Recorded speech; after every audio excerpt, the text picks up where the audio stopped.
he's so funny, so cute, he's so progressive. He's got 2 gay mums. What could go wrong? So I'm up there, tits in the air, just kind of waving around, trying to see if anyone's on their balcony. We're all pulling and it's like really stark. And I'm like, okay, like I'm just gonna like call the lesbians. They will have a crowbar. I'm like, is it because I talk like a cartoon? I'm like pretty sure people are masturbating to cartoons across cultures. And I was really excited to have casual sex, right? Because when you're in a relationship, you're always having formal sex, right? It's like, oh God, I could have sex where I don't have to make eye contact, I don't have to wear a blazer or anything.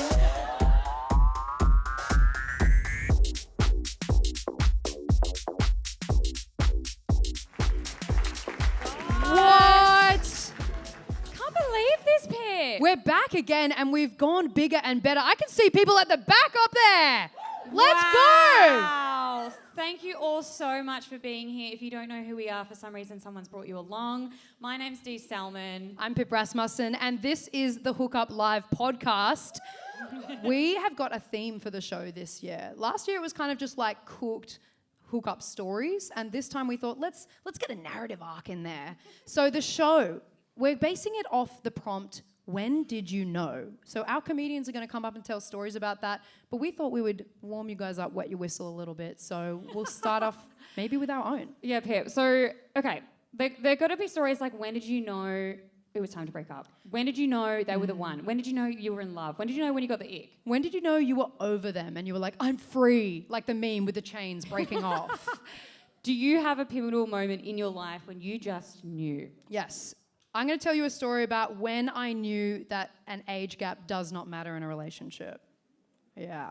So I historically have dated people older than me like my whole life. Like my ex was like 9 years older than me, and it's been a current pattern, and I've kind of just, the relationships have never really worked out, let's just say. Yeah, you realise like dating older maybe isn't for you. Yeah, Something's exactly. not working. It wasn't me. It couldn't be me that was the problem. It was definitely them, and it was definitely the age gap. And I thought, you know what? I've been hearing a lot of people on the show say that dating younger people is really good because they're like progressive, they're fun, they're awesome. And I was like, maybe I need to give young guys a go. So this is what happened. I actually met a young fella out in the wild. Crazy. Yeah. At Laneway Festival, to set the scene, 2024, Charlie XCX is playing. I'm making out with a young bloke for the whole set. Didn't see a single song. And she did. I was there. You were there? I was there. You were behind me, and me and Mel, who's here as well, we looked behind and we were like, well, I guess Charlie isn't one of her favourite artists. So long story short, I find out, I had no idea at the time, but he was like, oh, I'm actually 23. Guess how old I was? 31. Yeah, like 9 years younger. And I was like, oh my fucking God, this is bad. But then I was like, no, let's give it a go. Let's, give him a chance. And so I did. We were dating for a bit, and my friends were like, I don't know, Pip, I don't know if that's like a really good idea. I was like, no, he's so funny, so cute, he's so progressive. He's got 2 gay mums. What could go wrong? And turns out he actually did end up ghosting me, and I've never heard from him. And I even did like the whole like olive branch message of like, it's fine if you don't want to see me anymore, but like just let me know, please. And some phone calls. We put the phone on no call ID. Classic. Well, like maybe he actually just like got in an accident and like, the narratives that we were telling ourselves. Like he's young. Yeah, who knows? He's articulate. Yeah, so then that's when I knew that age gaps, age differences, it doesn't matter. Men will always disappoint you. Dee, what was your when did you know story? Okay, so my story is when I knew I was better in a crisis than my partner. Oh! So I have permission to tell the story. I think it's here somewhere. Thanks. Thank you, Darcy. So when my partner and I first started dating, we both really bonded over saunas. I, as a Russian girl, have grown up with saunas my whole life, had one in my house, crazy, I know, and he happened to have a sauna at his. So it became a part of like a date night for us. It was like, do you want to come over and have a sauna? And so this is a couple months in, I was like, absolutely.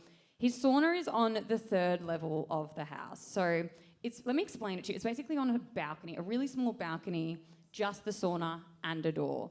So it's about 9 p.m. on a Wednesday night, and we're naked, of course. That's what you do in a sauna. Obviously. No silly business. And we shut the door, sit in the sauna, having a bit of a chat, and then we're like, all right, I think we're done. It's about 9:30. My partner goes to open the door, doesn't open. I'm like, okay, what's going on there? Like, what's happening? And then tries again. He goes, we're locked outside.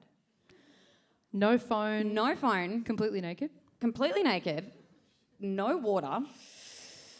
And let me explain to you, third level, nothing else in sight, just a balcony. We looked over the edge, it's just like you can't even really scale the building. So I'm trying to remain calm. I'm going like, I think I said something like, oh, maybe I'll use my earring and we'll just like pick through the lock. Like I'm going, thinking of all these ideas and like really brainstorming. And I am just seeing this like 6'7" giant naked man grabbing a sauna stool, trying to slam it into the door. Like, trying to break this glass door, and I'm going, oh my God, I cannot believe, getting the ick a little bit. Yeah. Naked body flying around. What was your mentality at this point? I was just trying to think of actually logistical, logical things. I was like, what could actually help? Like, can we unlock it, blah, blah, blah.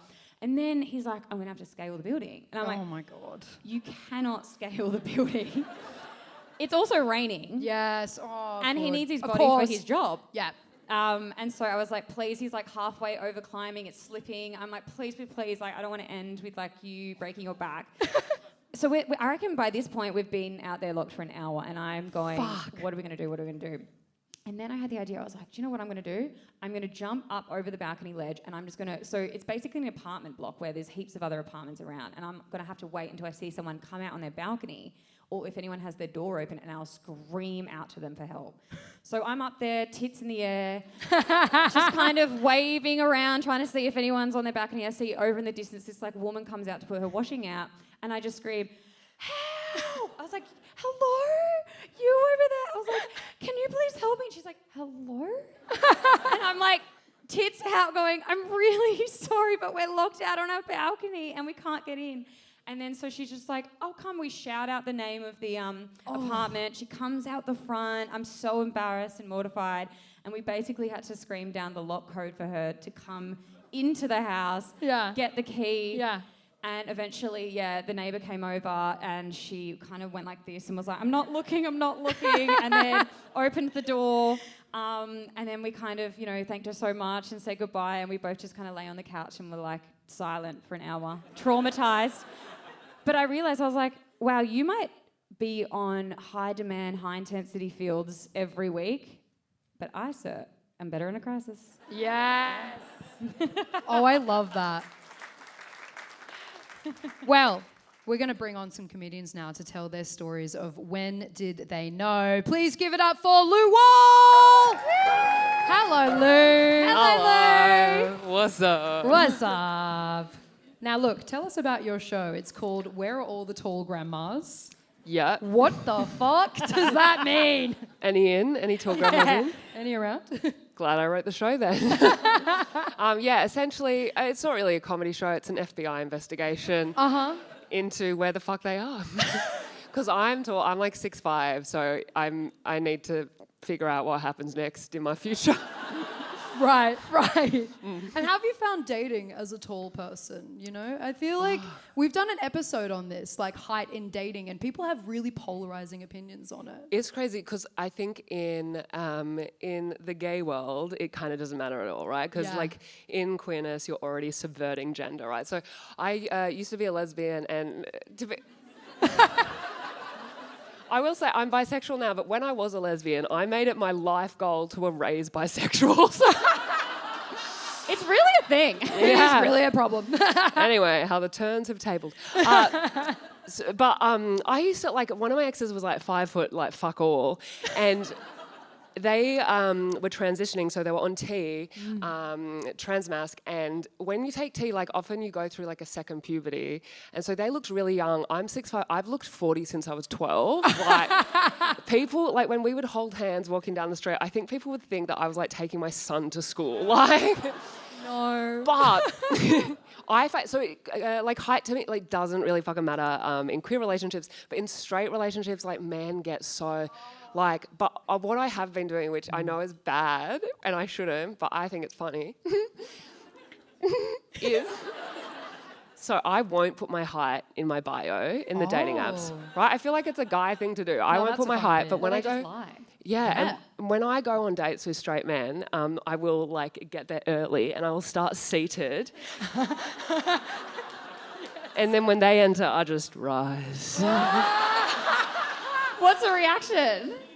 I mean, if the reaction is bad, the date ends there. Yeah. I love a short king. Yes.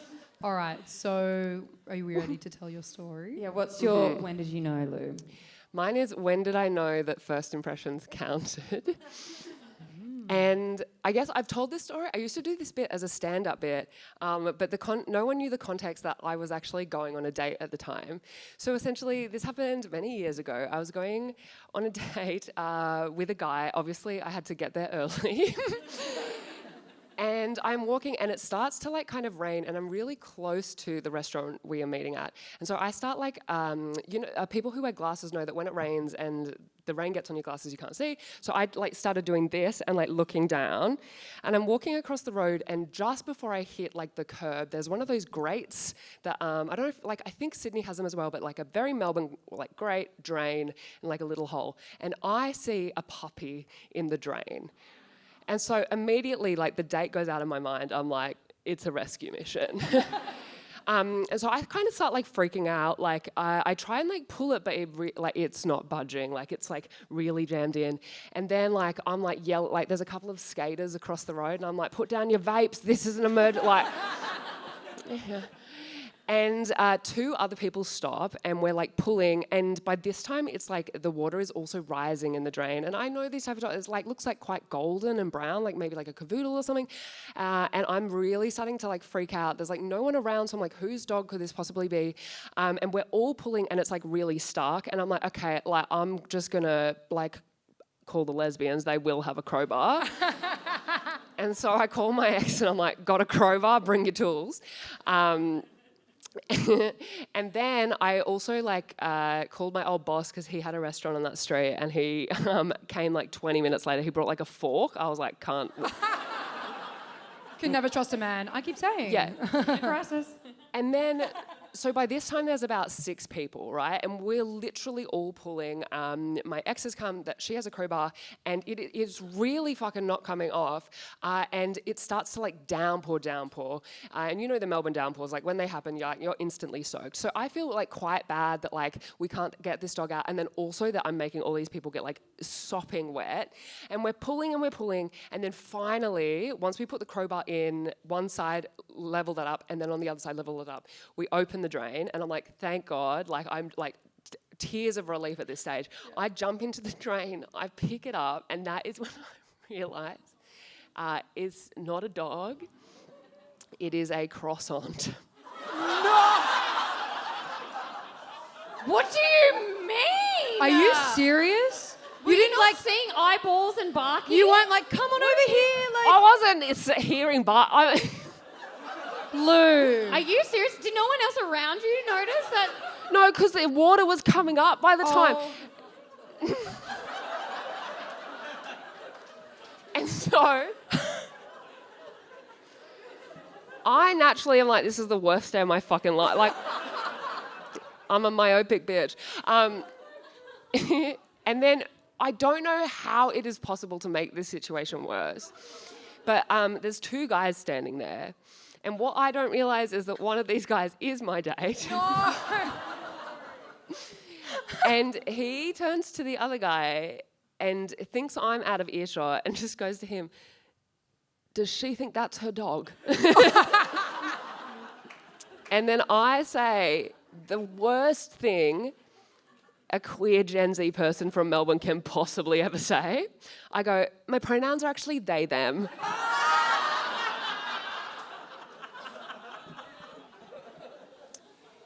And that is when I knew that first impressions fucking matter.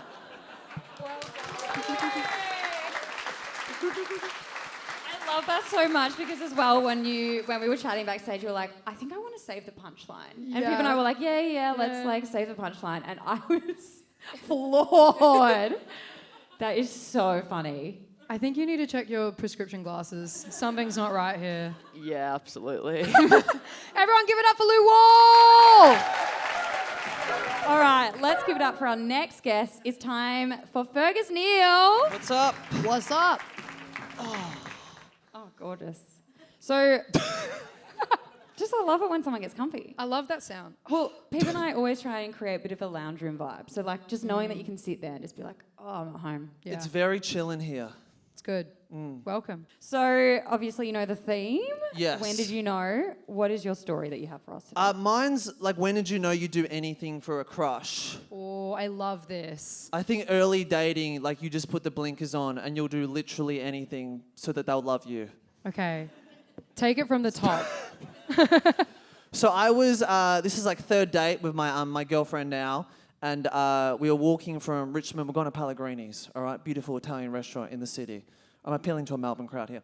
We're going to a beautiful restaurant, and a guy fell over on the street. His name was Glenn, and we went to Glenn. We said, "Are you okay?" He said, "I'm okay." And we both looked at each other. We said, "We'll drive you home."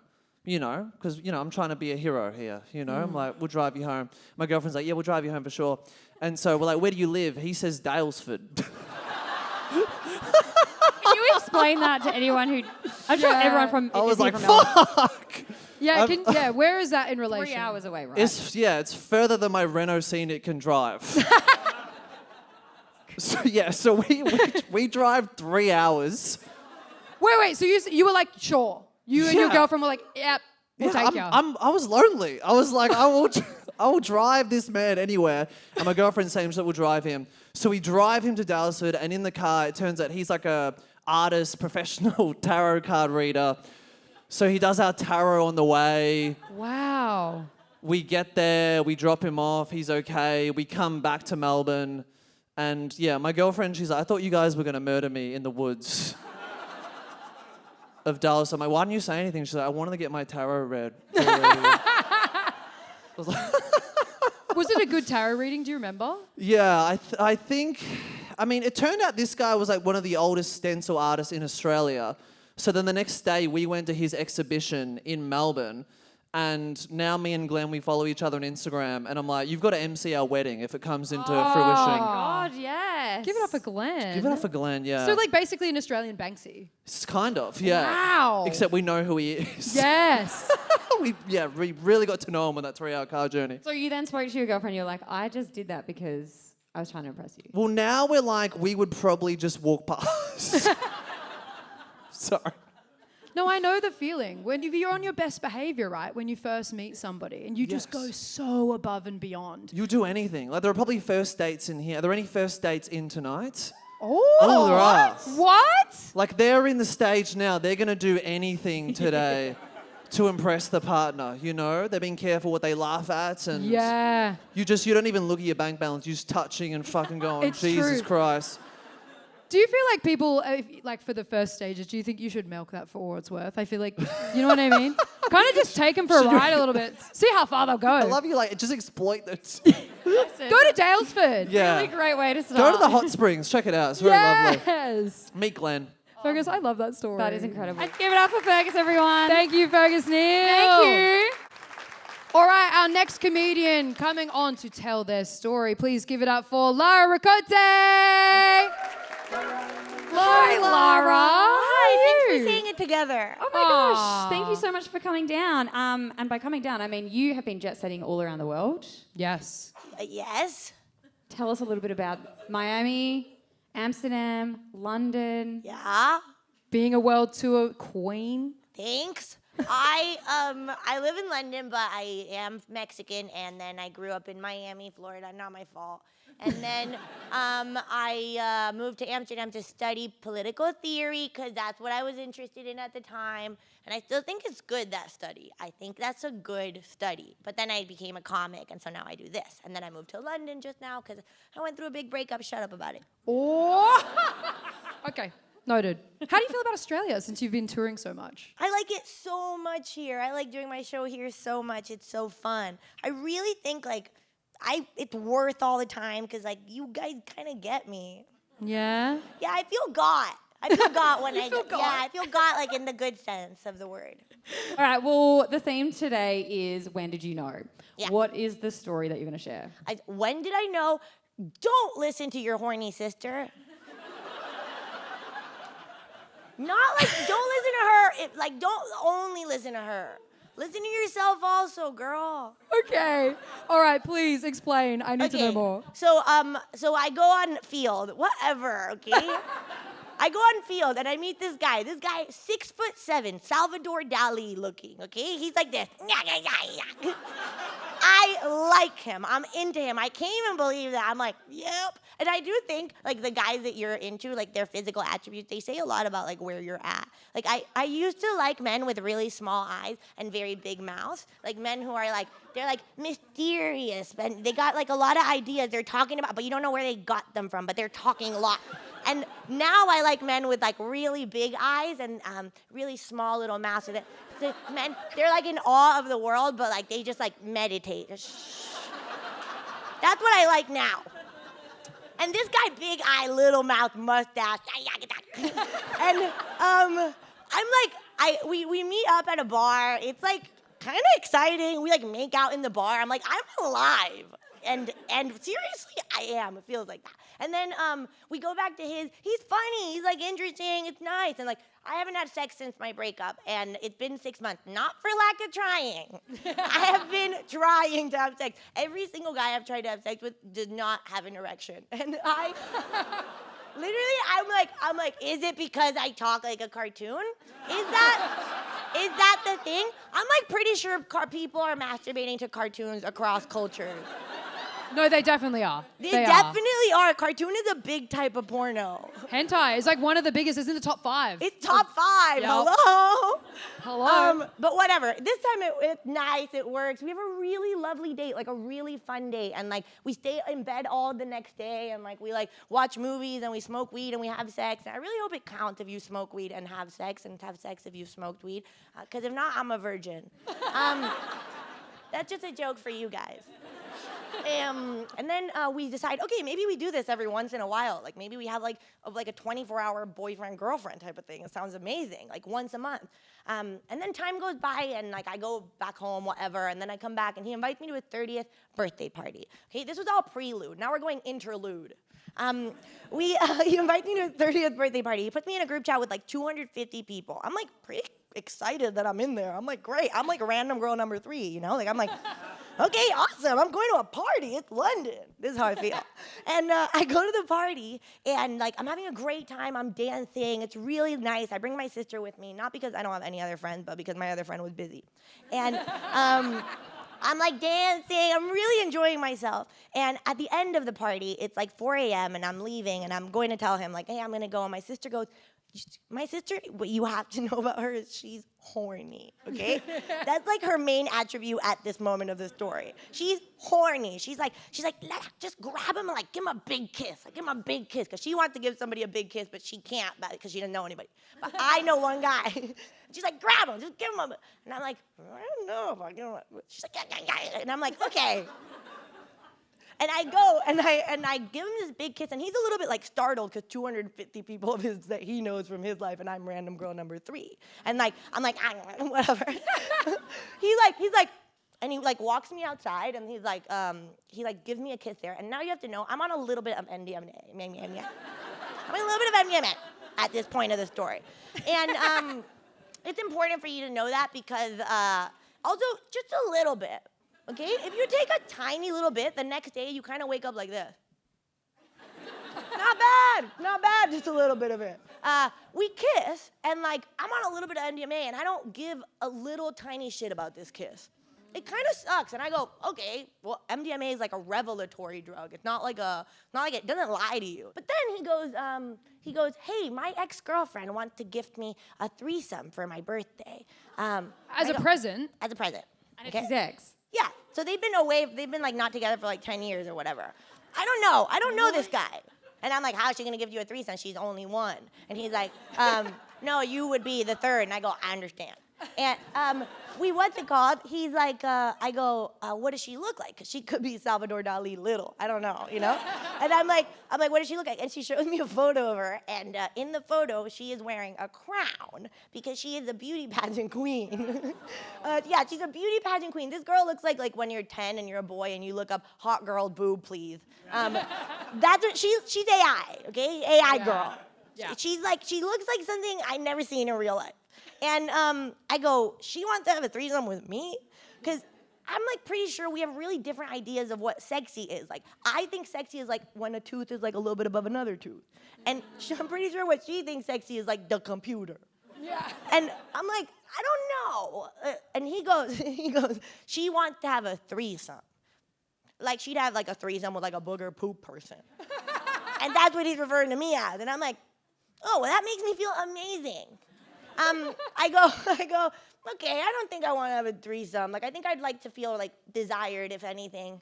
And I go, I don't think then. And then I go back inside, I tell my sister, and I get us an Uber, and my sister goes, don't you want to like take the opportunity? She's like, this is my sister.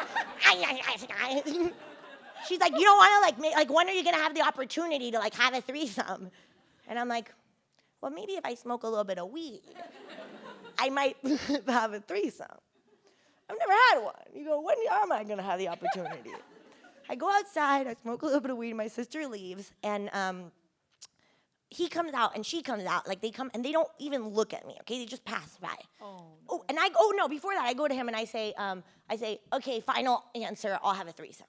And he's like, okay, just go outside, whatever. And then they come outside and they sort of pass me. And I'm like, all right, like, he's over there, she's over there. I'm like, I'm gonna go introduce myself to her. And I go and I say, hi, I'm Lara.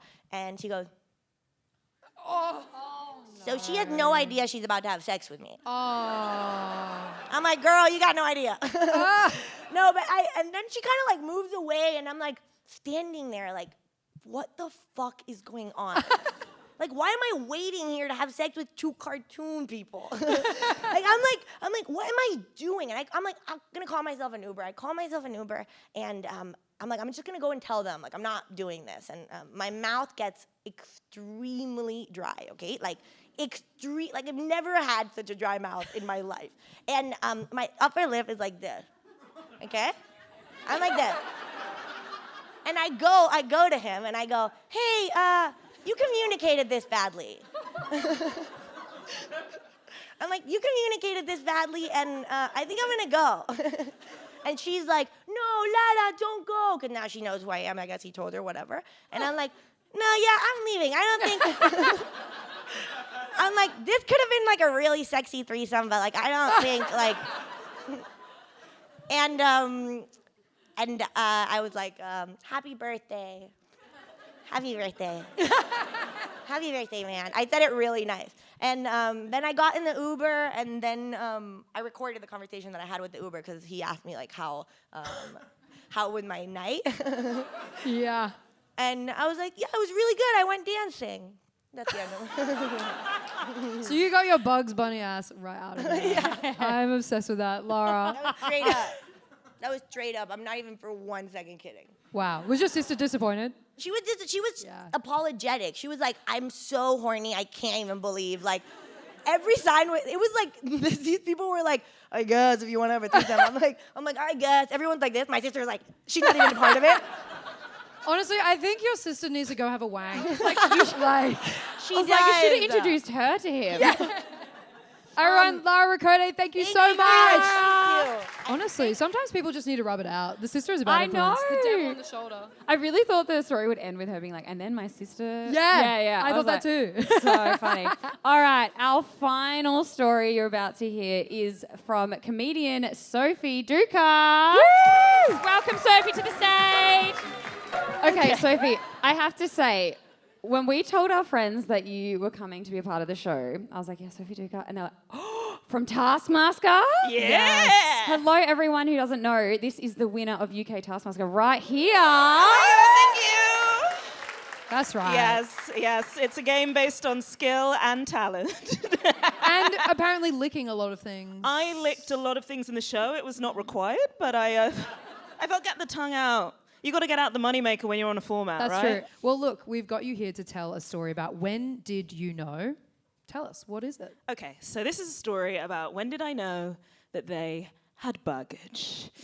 Oh, yes. So this is about the last time I was single, and I was really excited to have casual sex, right? Because when you're in a relationship, you're always having formal sex, right? It's like, oh God, I could have sex where I don't have to make eye contact. I don't have to wear a blazer or anything.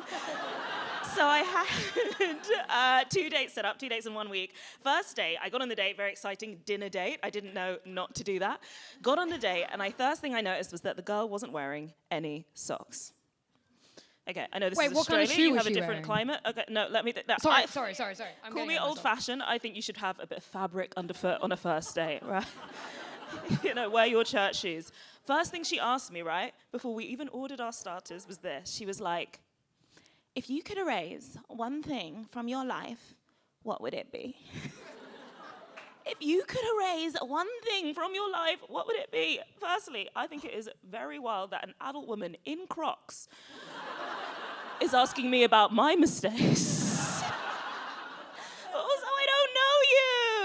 I didn't know anything about this woman. The only thing I knew about her from her online dating profile, which meant that the only thing I knew about her was that she liked electronic music. That says a lot. To be honest, it is a red flag. Also, it's the 2020s. All music is electronic music. Grow up. So that was the first time I was like, okay, maybe people aren't looking for fun on these dates. They're looking for flaws. I went on another date. I'm very optimistic, so I arrived second. When I got there, my date was already there, and they were reading a book. And I don't know about you, but whenever I see someone I fancy reading in public, I always think, how chic. Because if I'm reading in public, I'm trying to project certain things, right? Like I'm trying to project maturity. I'm trying to project serenity. I'm trying to project literacy. If I'm reading in public, the only thing going through my tiny animal brain is, I hope everyone can see me read it. I can't even focus on the words on the page, right? I'm so in love with the thought of myself reading. Yes.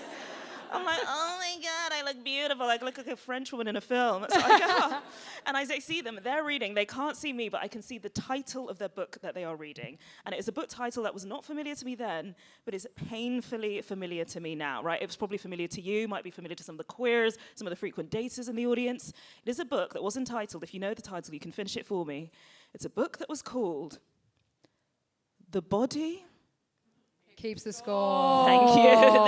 The body There we go. keeps the score. The body keeps the score. Yeah, we know it. And The Body Keeps the Score, as the lesbians will know, is a book about trauma. Right? A real deep trauma. Not TikTok trauma, like my boss stopped me vaping at work. Real deep trauma. It is not, as I assumed, a book about basketball. But I was like, okay, I saw it. I thought it was a fun phrase, right? I thought it was a cute phrase. I was like, I thought it's like a stitch in time saves line. It rang a bell. So I was like, okay, I'm not going to mention it straight away. I'm just going to keep it in my back pocket and mention it later in the date in case it ever feels relevant.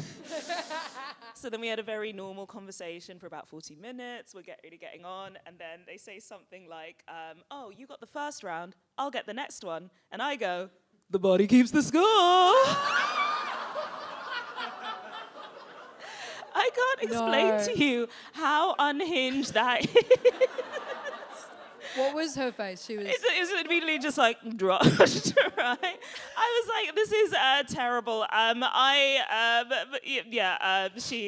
She disappeared from here. She ghosted me. But I didn't realize that it's a crazy thing to say. It's like going ashes to ashes and then putting out a cigarette on your forearm. Yeah. It basically is. She was reading it because she had experienced a lot of trauma, and that is when I found out that she had baggage. Oh, Sophie. Yeah, that book is, it's like PTSD, like 500 pages. Hey. It's very heavy. It is actually on my list to read, but I'm actually so nervous about it. Like I'm intimidated by the book. I mean, I think it's good to be like reading about like trauma, like and working through and like healing stuff. But on a first date, I'm like, is that really the mindset? Like, I'm listening to Dua Lipa. Do you know what I mean? I'm at home, like pumping myself up, and then going on the first date. I'm not getting deep into my trauma. I would have preferred it to be reading literally any other book. Anything Mr. else. Men, Mein Kampf, The Menu. The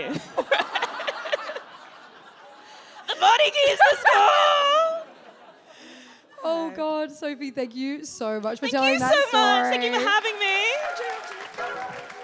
me. We want to play a really fun game with you. So let us explain. It's called green flag, red flag.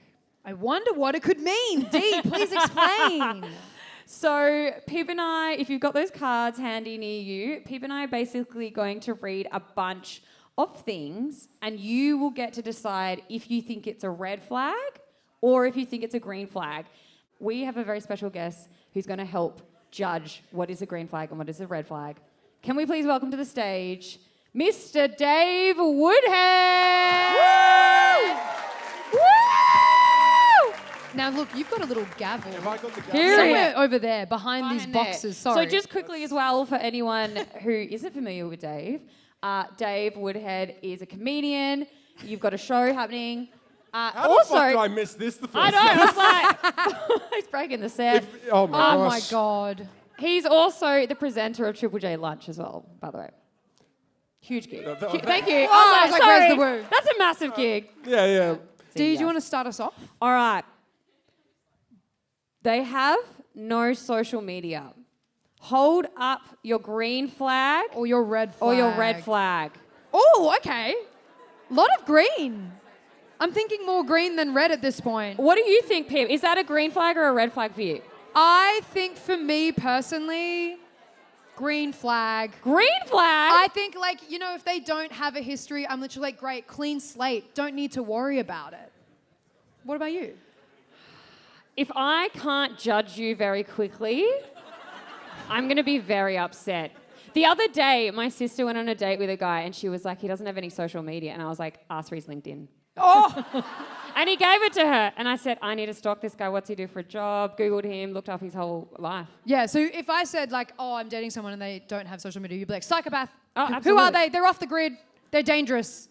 I don't know. I kind of like, I feel like it's like a touch grass moment. I feel like they're one. I don't know. They're better than me because I'm addicted to social media. Yeah. Dave, what do you think? Look, I mean, I purely think it's a case-by-case manner. You know, like... Look at this role so Hello? serious. Oh, well, hold on. Hey. Listen, I think, like... Look, I mean, we're all pretty... I'm looking around. We all seem like, you know, pretty chilled, normal people in the room. You know, if any of us were talking to any of each other in the room or at a bar and it was like, oh, I had no social media, then it's like, cool. If you look normal and you're chilled, great. So what are you voting, green flag or Well, red if flag? a guy came on the street, hey, you want to go on a date, love? I don't have Instagram. It's like, well, you know, I'm going to set you up on a cool new social media called Crime Stoppers. So, Okay, case by case but situation. look, from the judge of the audience, it still looks like the green's got it. So that is an official green flag. Green Go social media. flag. All right, what's right. our next one? They're good friends with their ex. Okay, put your cards up. Green flag or red flag? I'm seeing more red. They're like, it's nuanced. It is nuanced. Yeah, it's nuanced. It's very grey. I think it depends on how long ago. I do not believe that you should be friends with an ex if you just broke up. That's ridiculous. That's you tea. need at least a year no contact and then work from the bottom up. Start again.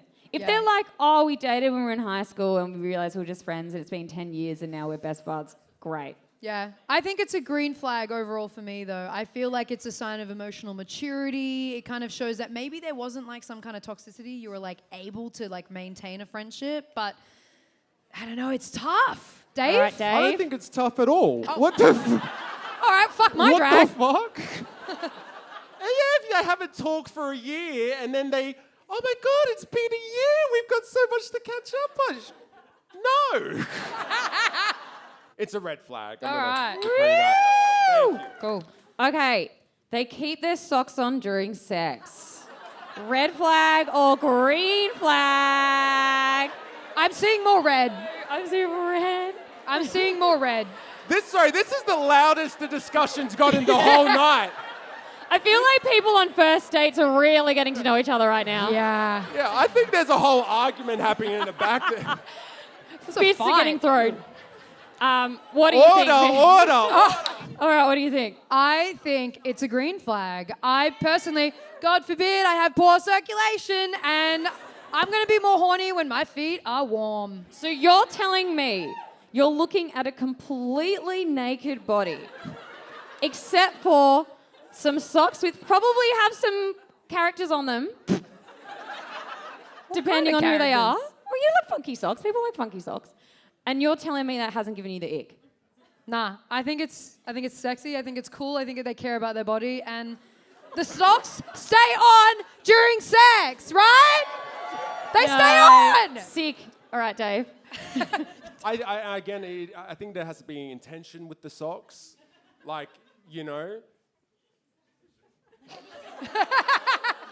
Like, you know, if you got like knee-high socks. Oh, you're talking like slutty hot. Yeah, you want to slut it up a bit. Okay. Like, no, like if you here's the thing: if you show up with like 2 ankle mismatched socks, and then you're like, I'm ready to fuck. Like, listen, you better go back to the closet or the washing machine, find some fucking matching socks. So I think just for this one, just because this one was so controversial, we might need to do a sound round. So can we get? You can lift it up, but you can lift up and all that still, but I just need sound as well. I need some hooting, some hollering, and this is the last time you can really fight for your choice, all right? So if you think wearing socks during sex is a red flag, make some noise. Green flag. One more for red flag. One more for green. Yeah, come on. Fuck, I think green has it. I think it does. There's some really strong, passionate greens over here that won that over. They sleep on a single bed. Straight up. I see a green I flag. see maybe 4 or 5. Okay, it's nice to see the room mostly agreeing, actually. We've been fighting this whole time, you guys. Do you want to admit something to the audience, Pip? Do I? I think you do, babe. Well, someone, I'm dating it right now. When I first met them, he was like, I sleep on a bunk bed. And honestly, I was excited about it. I was like, okay, wait. So, like, what does that mean? Like, when I'm over you, I'll literally be like, okay, I'm going top bunk. Dips, top bunk. Like, what does that mean? So. What? Hold on. That was my reaction. Does he share a room with someone? Like, is it? You know, it's not a dorm. It was just a regular house and a regular room. So he's got a bunk bed. Yep. And does he swap beds throughout the week? Like Not when that he's I feeling a knew little of. depressed, he's like, I guess it's a bottom bunk night. Like, No, not that I know of. We didn't mix it up, which I feel like missed opportunity, you know? yeah, damn. Yeah. Has he still got it? No, sadly. We're back to single, well, not single bed. Oh, God, no. That's a red flag. This guy is moving up. Single as well. level. single now. And you know what? Maybe it took a little je ne sais quoi out of the relationship. I kind of miss it. Okay. Yeah. I think that's I think it was red. yeah. Yeah, I think we can all go agree. That's a red. red flag. That's a red flag. Single beds, red Red. flag. Yeah, I do decree. All right, Dave. I'm so glad that you made it today. Yeah, thank it you was for touch not- and go. Man. Thank you for not sleeping through No. our show. It was touch and go. It was touch and go, but I think I knew that this was important. Everyone give it up for Dave Woodhead. We love you. Love you, Dave. Oh, okay, it's time now to face your dilemmas, your problems, your issues. Let's start off with this one. Is an artistic nude portraiture appropriate to hang in a house that children visit? I assume that's like of yourself, like a... Yeah, we're talking like Samantha from Yeah. Sex and the City, and it's just like a full-blown photo shoot of her naked lying on a couch. I think that you shouldn't change your house aesthetic for anybody, including children. Also, why are we shaming naked bodies? Literally, they're gonna see it somehow. You know, they're gonna see it from their parents, or they're gonna like get a really crazy porn pop up. You know, it's gonna happen. So I think keep the portrait up there. If anything, make it bigger. Yeah. Get a few naked bodies so you can have a bit of a sit-down educational session with your kid and explain Yeah. that all bodies are beautiful. Diversity and is all important. bodies are different. Yeah. Okay, next. Do you want to read this one? Oh, Oh, sorry. Do you want me? Yeah, 'cause you think Actually- that's me? Yeah. Okay. Okay, this one said, if you're on a first date and the person says they're a parking inspector, what do you do? Instantly leave. Instantly leave. Now, I'll We don't tell even you, need to discuss this. Like, there isn't anything I hate more in the whole entire world, and all my friends know this, I refuse to pay them, than parking fines. I will never pay a parking fine. I don't care. Put me in jail, lock me up. she's I on do record not for that. care. She's How on many do you record. reckon I've got I like? think you've got maybe about like 50 to 70. Yeah. Like it's actually a problem. And most of them are just at work. Yeah. Pip and I will do a show. I'll like walk to my car, and then Pip will just get a text with the photo of the fucking phone. It's actually quite stressful. We live in a democracy. That is criminal to me. We should be able to park wherever we want. Yeah. Anyway, that was me on it. Thank you. Don't date a parking inspector. They don't deserve love. We said it. Send them to therapy. Yes. This person here says, what's a good foot care routine for a girl? GF gives me foot jobs, but they're quite often very dry. You know what? You actually gave me tips on this. I actually did a foot care routine the other day for no particular reason. Basically, if you go to your chemist, they have those like sleeve things that Yeah, you can you put over told your me feet. this. Yeah. So you basically just sit in these sleeves, you put your feet in, you sit for like an hour, you're just watching Netflix, whatever, or any streaming platform you like to watch. And you let it brew. And then basically like magic, 10 days later, all the skin off your feet peel off. But you have to realize that it's going to come off in sheets and your socks Everywhere. will fill up with them. It's fucked. Everywhere. You'll just have droppings of skin all around your house. It's really gnarly. But you will never find silkier, smoother feet in your whole entire life. And then... Who was that? And then you can buy the same sleeves, but for moisturizing. So once you've done that technique, you buy the sleeves for moisturizing, you sit, watch a show, 2 hours later, the most soft, gorgeous, moist feet you'll ever find. You know what? There you go. You're welcome. I And feel that like was on for that free. note- And that was for free. I feel like on that note, that was a good place to end it. Moist feet. Care for your GFBF, they, them. That is the hookup in a nutshell, really. Honestly, yeah. This has been so much fun, and I wish we could keep going, but there are other comedians apparently, so Yeah. they have to use this venue. But thank you so much, everyone. We love you. Love you. Goodbye.